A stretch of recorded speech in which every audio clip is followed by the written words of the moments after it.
नमस्कार दोस्तों, आप देख रहे हैं जमीनी रिपोर्टर गौरव की रिपोर्ट। जमीन से जुड़ी हर खबर के लिए मेरे चैनल को लाइक करें, शेयर करें, सब्सक्राइब करें। आज हम प्रयागराज में मौजूद हैं पंडित विजयकांत मिश्रा जी के साथ, जो कि समाज सेवी है। जमीन से जुड़ा इनका भी अस्तित्व है और इस वैश्विक महामारी में प्रयागराज की गली गली में इनके द्वारा उन बेजुबान जानवरों की मदद की गई जिनपे सरकार का ध्यान नहीं रहा। ये ऐसे समाज सेवी हैं कि प्रयागराज की गलियों में घूमती गाय, अब जब प्रयागराज का नाम आता होगा तो पे गाय बैल ऐसे नाम ज्यादा आता होगा इन लोग का, कुत्तों का भी, बंदरों का भी, कि ये घूमते रहते हैं ऐसे। और जब पूरे संसाधन रोक दिए गए हैं, जब कहीं कोई रोड पे नहीं दिख रहा था, तो ऐसे ही समाज सेवी रोड पे थे, जैसे में विजयकांत जी भी थे। हम स्वागत करते हैं अपने चैनल पे विजयकांत जी का और जानते हैं कि इन परिस्थिति में, इस वैश्विक महामारी में इन्होंने किस तरीके से उन हजारों बेजुबान जानवरों की मदद की और इस दौरान ये सरकार से क्या उम्मीदें करते हैं और सरकार का कौन सा नया रूप देखते हैं, और इनकी इसके पीछे भी क्या कोई मदद करने के पीछे भी कोई राज रहा, या फिर इन्होंने बस अपने समाज सेवा को किया और ये कब से ऐसा काम करते हैं। देखेंगे पूरी रिपोर्ट विजयकांत जी के साथ। नमस्कार विजयकांत जी। नमस्कार। हम इस कोरोना काल महामारी में हम 5 महीने से सिर्फ घूम रहे थे। गाय, कुत्ते, तमाम प्रकार के जानवरों, कंपनी बाग, संगम, जहाँ जहाँ भी हम जाते थे, जानवरों कुत्तों की पहली सेवा किया कोरोना काल में, क्योंकि बेसहारा जब जानवर है, बेसहारा जीव थे, सड़क पे कोई नहीं दिखता था, यही हमको रोज मिलते थे, हम इन्हीं की सेवा करते थे और साथ में संगम का स्नान भी करते रहे। जी, आप सोशल वर्कर समाज सेवी है, समाज सेवी है ना? समाज सेवी। कब से समाज सेवा करते हो? किन किन प्रकार की समाज सेवा? इसके पहले कब कैसे करते थे? हम समाज सेवा तो कर रहे हैं करीब कई साल से, 30-40 साल से वो समाज सेवा करते, उम्र के हिसाब से 30 साल 40 साल से? जी हाँ, जी हाँ। आपका पेशा क्या है? और भी क्या करते थे? कुछ नहीं, सिर्फ समाज सेवा, चुनाव लड़े। जी, चुनाव कौन सा? समाज सेवा किया, चुनाव लड़े। कौन सी पार्टी से चुनाव? चुनाव लड़े हम कांग्रेस से, आम आदमी पार्टी निशान झाड़ू से। जनता ने हमको स्वीकार नहीं किया, लेकिन तब भी हम सेवा करते रहे, क्योंकि सेवा करना हमारा धर्म है। जो हारता है वो भी नेता है, जो जीतता है वो भी नेता है। मेन काम हमारा समाज सेवा है। अच्छा, आपके दृष्टिकोण में राजनेता कैसा होना चाहिए? कैसे राजनेता को देखना चाहेंगे आप अपने देश में? जी, हम ऐसा नेता देखना चाहते हैं, गरीब दुखिया के लिए, बेसहारा के लिए, अपना जो पेट्रोल पंप है, 10 स्कूल चला रहे हैं, तमाम प्रकार के नाजायज काम जो नेता कर रहे हैं, उसी पैसे में से बेसहारा लोगों की मदद करें, गरीबों का इलाज कराएं। यही मैं चाहता हूँ, नेता लोगों से उम्मीद रखता हूँ। और नेता हमें क्या दे सकता है? अच्छा, प्रयागराज में आपने लाखों की तादाद में बेजुबान जानवरों की मदद करी। जी हाँ। उस दौरान आपके साथ भी कोई था या फिर बस? हम अकेले अपनी स्कूटर पे, एलम वेस्पा पे सामान रखते थे, लादते थे और अकेले ही भ्रमण करते रहे। दारागंज, संगम, कंपनी बाग के अंदर लॉकडाउन लगा था, सारे जानवर कुत्ते वहाँ कैद थे, बाहर से आवाजा दे सब आ जाते थे। संजोजा, कंपनी बाग, जहाँ भी जाते थे यही सेवा करते रहे पूरे लॉकडाउन। पूरी पराठा नहीं बांटा, न फोटो खिंचवाया, क्योंकि पूरी पराठा बहुत लोग बांटते हैं, अब फोटो खिंचाते हैं, ये हमारे समझ नहीं आया। निस्वार्थ मैंने काम किया। अच्छा, इन लोगों पे आप कैसे तान कर रहे हैं कि फोटो खिंचवाने पे? क्या ये तो एक तरीके से और सोशल मैसेज आता है ना, जैसे कि हमने आपकी मदद करी, इसका फोटो लिया तो ये सोशल मीडिया पे गया तो 2 लोग देखे, वो प्रेरित हुए इस कार्य से। इस पे आप व्यंग्य कर रहे हैं, किस प्रकार के व्यंग्य? अब फोटो पूरी बात रहे हैं, फोटो ही चाह रहे थे। फोटो नहीं चाहना चाहिए, सेवा करो, निस्वार्थ करो। फोटो चाहने पे हम सवेरे फोटो देखे, फला नेता, फला पार्टी, फला लोग फोटो चाह के फोटो दिखा रहे, ये कोई सेवा नहीं है। नहीं तो इससे एक तरीके का सब जनता में सोशल मैसेज जाता है ना, जैसे सब लोग इस टाइम सोशल मीडिया पे जुड़े हैं, ज्यादातर बच्चे जुड़े रहते हैं, ज्यादातर लोग जुड़े रहते हैं। अगर हम किसी की मदद करते हुए कोई फोटो ले लें, उसे पोस्ट कर दे, जहाँ तक लाखों युवा उसी पे जुड़े, तो वो देखते हैं तो वो भी शायद प्रेरित होते हैं, कहीं ना कहीं ये जुड़ा है इससे। हम ये नहीं कह रहे हैं कि लोगों ने अच्छा काम किया, लेकिन दिखावटीपन ज्यादा किया, अच्छा काम समझ नहीं है। अच्छा ये बताइए, यहाँ पे प्रयागराज में और किस तरीके का बदलाव आप चाहेंगे, और यहाँ पे जिनकी सत्ता है उनके लिए क्या कहना चाहिए? जिनकी सत्ता है उनके लिए इतना कहना चाहूंगा कि 1 साल के लिए बिजली बिल, हाउस टैक्स, जल स्थान, क्योंकि बहुत गरीब का मकान है 30 वर्ग का, आधार कार्ड देखा जाए, गरीबों की स्थिति देखा जाए, या छोटे मोटे व्यापारी जो परेशान है लॉकडाउन में 6 महीने से, तमाम प्रकार को देखते हुए सरकार को 1 साल के लिए बिजली के बिल, हाउस टैक्स, साथ में जल स्थान, ये जिम्मेदारी वार्ड के सभासदों की बनती है। जो हमारे वार्ड का 80 सभासद है, उनकी नैतिकता बनती है कि सर्वे कराएं और गरीब लोगों का बिजली बिल हर महीने आ रहा है 5,000, 4,000, 6,000, 8,000, 10,000, इसको 1 साल के लिए सरकार माफ करे, मैं यही आशा रखता हूँ। कौन है सभासद यहाँ के सभासद बीजेपी के हैं। क्या नाम है उनका? अग्रवाल। नंबर है? नहीं, नंबर हमारे पास नहीं है, लेकिन अच्छे आदमी है और समाज सेवी वो भी है, लेकिन मैं 80 सभासदों की बात कर रहा हूँ कि 80 सभासद जो हैं उनको ये चाहिए कि इस लड़ाई को आगे बढ़ाएं, ग्रेटर हाउस टैक्स जल स्थान माफ किया जाए। अच्छा, लेकिन आप एक समाज सेवी हैं, तो क्या इस फर्ज से आपने कभी सही समझा कि हाँ, यहाँ पे जो लोग जनता परेशान है उनकी बातें हमें पहुँचानी चाहिए सभासद जी तक? अब जनता परेशान सभासद के पास जाएगा, अभी सभासद का दायित्व बनता है तो कितना काम करेंगे, क्योंकि मौजूदा वार्ड सभासद है वो काम तो किया होगा उन्होंने। हाँ, काम किया है भाई, काम किया, कहा गए काम नहीं किया। हम तो समस्याएं बोल रहे हैं, बिजली बिल, हाउस टैक्स की बात आपसे कि इसको माफ होना चाहिए कि नहीं। आप चैनल से जुड़े हैं, मैं आपसे बात कहना चाह रहा हूँ चैनल के माध्यम से कि हाउस टैक्स, बिजली बिल, जल स्थान माफ होना चाहिए कि नहीं। कि मेरे माध्यम से देख रहे जितने भी लोग हैं, मेरे द्वारा इन्होंने जो बताया, यहाँ पे लोग परेशान हैं, बिजली बिल माफ होना चाहिए, तो मैं सरकार से अपील करता हूँ कि इन लोगों पे ध्यान दिया जाए। और देखते हैं कि ये और क्या कुछ बताते हैं यहाँ के जो रूरल एरियाज हैं उनके बारे में। साफ सफाई के बारे में कहता, लॉकडाउन में किस तरीके से सफाइयाँ हुई?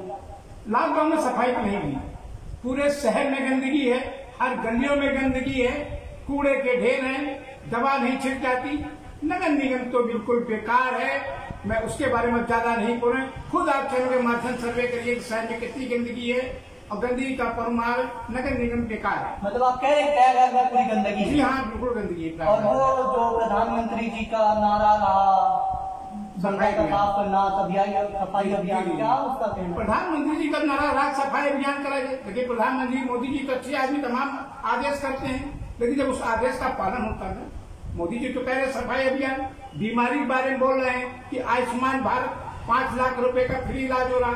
मैं बस जानना चाहता हूँ, 19 कोविड लोग जो भर्ती हो रहे हैं उनको काढ़ा और दवा वहां दी जा रही है, जो शुगर बीपी से मर रहे हैं, या लीवर या किडनी या हार्ट से मर रहे हैं, उसके लिए सरकार क्या व्यवस्था कर रही है?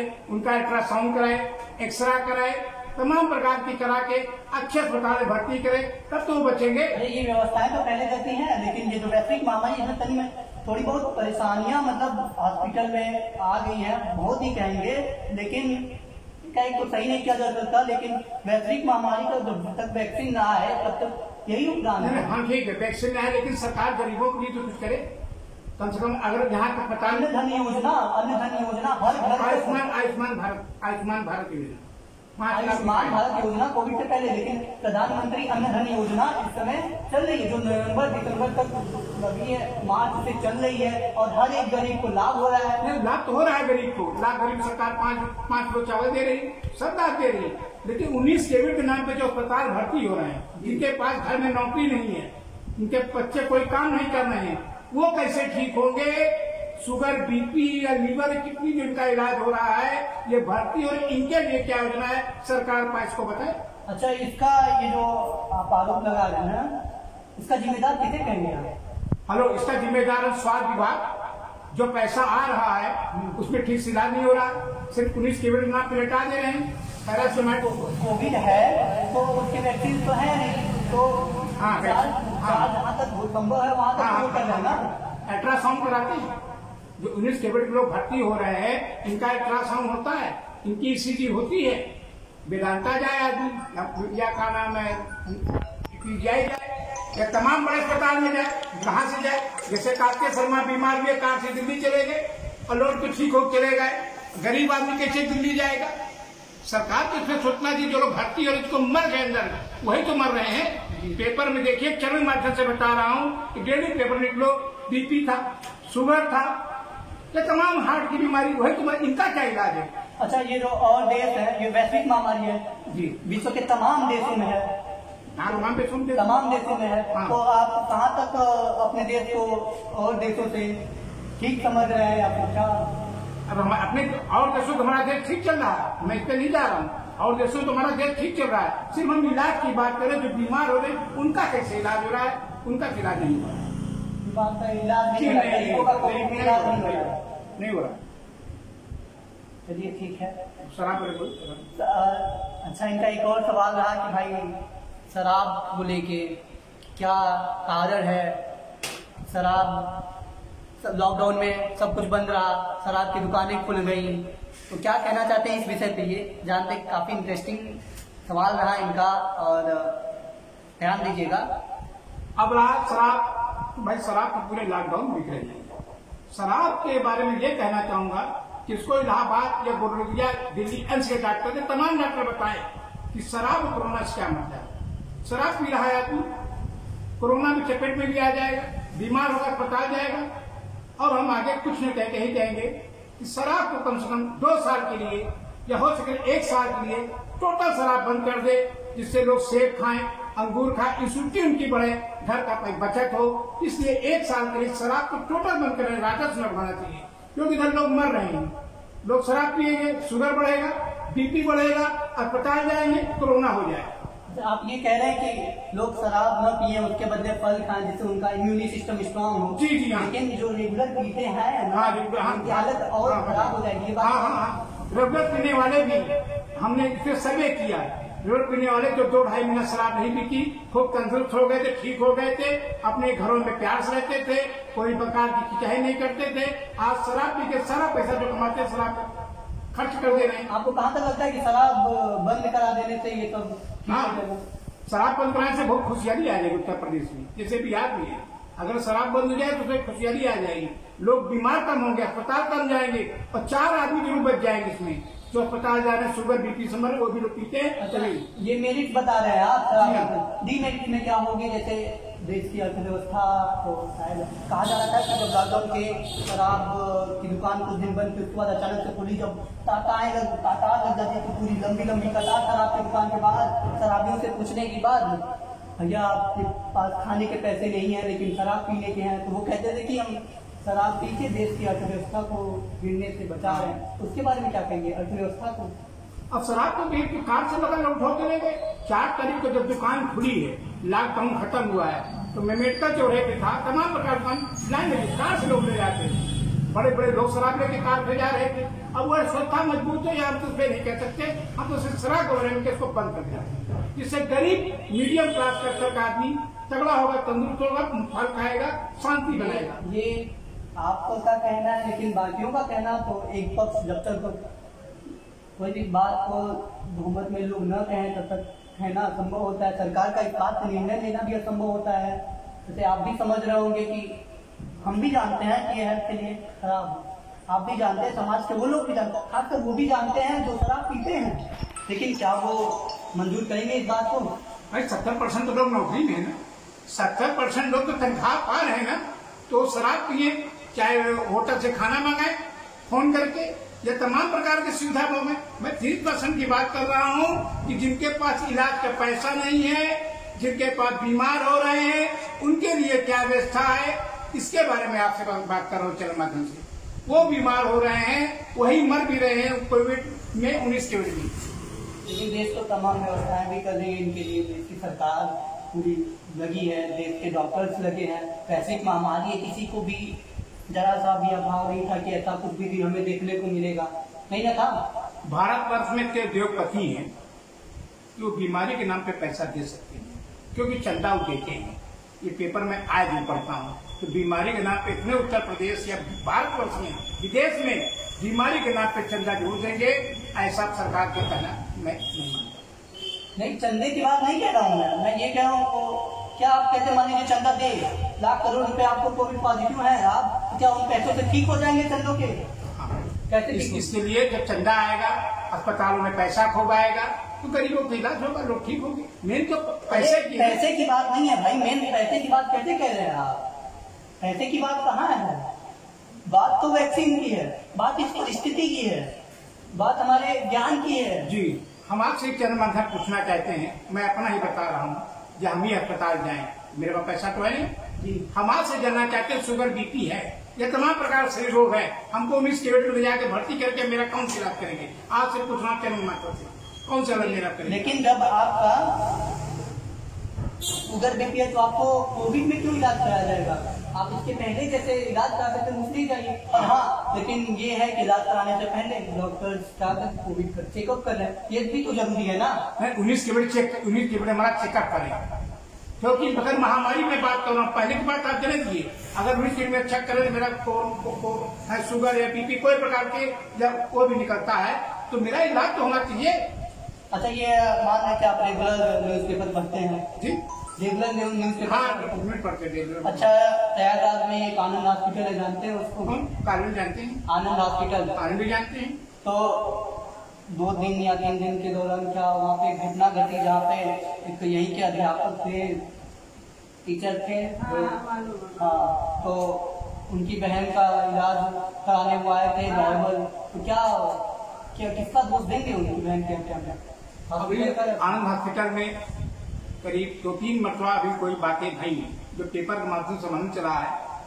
ये अस्पतालों में गड़बड़ी तो हो रही है, 2.5 3 लाख रुपया देते, आईसीयू में लिटा देते हैं, 3 दिन आईसीयू में लिटा देते हैं, और उसके बाद जब आदमी मर जाता है तो उसी जब उसका इलाज ठीक से नहीं होता तो डॉक्टर को आरोप आता है। किसका कौन जिम्मेदार होगा जी? ये जो आनंद हॉस्पिटल में जो प्रकरण हुआ, अध्यापक की बहन इलाज मामूली से इलाज के लिए आई थी, उनको 3 दिन एडमिट रहना पड़ा, उसके बाद चौथे दिन वो एक्सपायर हो गई, उसका क्या जिम्मेदार, कौन जिम्मेदार मानेंगे? इसको डॉक्टर की जिम्मेदार क्योंकि डॉक्टरों की लापरवाही है। ये डॉक्टरों की लापरवाही सोना आना है, चाहे आनंद हॉस्पिटल हो, चाहे वात्सल्य, कोई हॉस्पिटल हो इलाहाबाद का, प्रयागराज का, लापरवाही तो होती है। 3-3 4-4 लाख रुपया लेते हैं आईसीयू में लिटा के, गरीब आदमी पैसा कहाँ से देगा? हम आप चैनल माध्यम से पूछ रहे हैं कि गली कुचे रहने वाला आदमी, इसके घर में कोई नौकरी नहीं है, वो 3 लाख 2.5 लाख कहाँ से देगा? आप बताइए। आयुष्मान भारत योजना को थी ना आप, लेकिन आप तो कह रहे हैं कि कोई लाभ ही नहीं होता। जी हाँ। इन तमाम के देश के कोनों में से अनेक लोग हैं जो बताते हैं कि हाँ इस चीज का लाभ है। बिल्कुल नहीं है। हमारे प्रयागराज में किसी को लाभ नहीं, तमाम आयुष्मान, यहाँ पे आयुष्मान भारत योजना जो है हर वार्ड हर ब्लॉक में देखा जाए उनका नाम किसका है, वो सूची निकलवाया जाए ना। 2011 की जनगणना इस मरतबे में हम कई मरतबा बोल चुके हैं चैनल माध्यम से, आज भी बोल रहा हूँ, 2011 की जनगणना है, इस वार्ड की सूची को निकलवाया जाए, इसकी जांच कराई जाए, जांच में आ जाएगा किसका नाम है, आ जाती किसका नाम है, उद्योगपतियों का नाम, ब्लॉक वार्ड में सूची योजना में आप कह रहे हैं उद्योगपतियों का नाम? जी हाँ, का नहीं। जी हाँ, सीधा आरोप लगाया जा रहा है भारतीय जनता पार्टी की मुख्य योजना जो रही आयुष्मान भारत योजना। तो अच्छा, और मेरे चैनल के माध्यम से आप और कुछ बताना चाहेंगे? अब और कुछ क्या बताना चाहेंगे, बता दिया महंगाई चरम सीमा पे है, पेट्रोल का दाम बढ़ रहा है और उस पर हम कुछ नहीं बोलते, महंगाई बहुत चरम सीमा पे है, महंगाई पेट्रोल का दाम बढ़ रहा है, इससे तमाम चीजें महंगी हो गई हैं और उस पर हम ज्यादा क्या बोलेंगे। लेकिन वहीं कुछ लोग कह रहे हैं कि देश के लिए हम भर सकते हैं, महंगा पेट्रोल दे सकते हैं, डीजल दे सकते हैं। हेलो, हाँ आप सही कह रहे हैं, सही पूछ रहे हैं, वही लोग दे सकते हैं। विश्वविद्यालय का प्रोफेसर, बैंक का एजी ऑफिस, 80,000 70,000 तनख्वाह, टैक्स, इनकम टैक्स, गरीब आदमी में आपसे आज चैनल में सिर्फ गरीब आदमी में आपसे बात कर रहा हूँ, गरीब, बेरोजगार, बेसहारा। देश तो गरीबों का भी है, देश तो गरीबों का। उन्हीं की बात मैं आपसे करूँ, मैं चैनल उन्हीं बात कर रहा हूँ, मैं जैसे 6 महीना देख रहा हूँ लॉकडाउन में, मैं वही बात आपसे करूँगा। सरकार के द्वारा मतलब आप सीधे ये कह रहे हैं कि कोई भी कदम गरीबों के पक्ष में नहीं उठाए गए? गरीब पक्ष में सिर्फ गेहूँ मिला है, 5 किलो चावल, और कुछ तो नहीं मिला। अरे उनको मनरेगा रोजगार दिया गया, मनरेगा का रोजगार दिया गया, उनको फ्री किट दिलाई गई, हम शहर में रहते हैं, चैनल जाके आप देहात में देखिए कि मनरेगा क्या है, तमाम योजना क्या है, वहाँ आपको आप मेरे चैनल पे खुद देख सकते हैं, मेरे चैनल पे खुद देख सकते हैं। घर घर जाके मैं गाँव शहरों में रहना नहीं, हम गांव बता रहे हैं मनरेगा का कितना लाभ हुआ है गांव में। आप मेरे चैनल पे देखिए, मेरे चैनल पे ढेर सारे वीडियो हैं मनरेगा कार्यकर्ताओं के। क्या लाभ हुआ हम देखेंगे। ठीक है, धन्यवाद। शहर में जी हाँ, हम शहर में रहते ना, लेकिन मेरे चैनल पे आप देख लीजिएगा मनरेगा में कितना लाभ है और प्रधानमंत्री अन्न धन योजना का भी कितना लाभ है। इसका हमने संपूर्ण सर्वे करके विश्लेषण करा है। तो और हम शहर में रहते हैं, वार्ड और शहरों की बात कर रहे हैं, अभी हम ब्लॉक और देहात की बात। लेकिन नहीं, गरीबों की बात, गरीब शहरों में नहीं रहते ना ज्यादातर, लेकिन हाँ जहाँ तक है वहाँ पे मदद की जा रही है, कुछ सरकार द्वारा की जा रही है, कुछ आप जैसे महान समाज सेवियों द्वारा की जा रही है। लेकिन सरकार का अहम मुद्दा इस बात को लेके रहा है कि वो प्रधानमंत्री अन्न धन योजना, मनरेगा योजना के तहत तमाम गरीबों की मदद की जा रही है। अब इसको तो हम बता दिए कि हम शहर के आपको बताया है, अभी हम देहात या ब्लॉक में भी गए नहीं, अब हम दोबारा चैनल से मिलेंगे तो आपको बताएंगे कि आपको मनरेगा क्या हो रहा है। ठीक है, चलिए। मुझे लगता है आपको थोड़ा बहुत जानकारी का अभाव भी है। इनके द्वारा एक और आरोप लगाया गया है कि नगर निगम में गंदगी है, जिसकी सफाई नहीं की जा रही है। आप थोड़ा जूम करके दिखाइएगा कि यहाँ पे कितनी गंदगी है। ये नगर निगम का रास्ता, ये रास्ता चलता है ना, हाँ रास्ता चलता है, रास्ता है, सब मकान सटे हुए हैं। तो कटरा की घनी बस्ती है, आनंदी माई गली की, यहाँ मकान सब बसे। ये देखिए, ये मलमा कम से कम 2-3 साल से पड़ा है। नगर आयोग, आपकी इलाहाबाद की मेरा बिलासा गुप्ता जी, तमाम जगह शिकायतें भाई, नगर निगम के इंस्पेक्टर से कोई इसको सुनने वाला नहीं है। कौन है नगर निगम का, किसकी जिम्मेदारी है? ये जिम्मेदारी मेयर साहब की है, नगर आयुक्त की है। नगर आयुक्त यहाँ शिकायत करने भी कोई नहीं आता और यहाँ के जमादार सुनते नहीं है, न कोई उठाते है कूड़ा। ये पूरा इस तरह पड़ा हुआ है, पूरा से गंदगी। हाँ, नगर निगम ये देखिए, नगर निगम हो जाता है। जी हाँ, ये कोरोना नहीं होगा तो क्या होगा।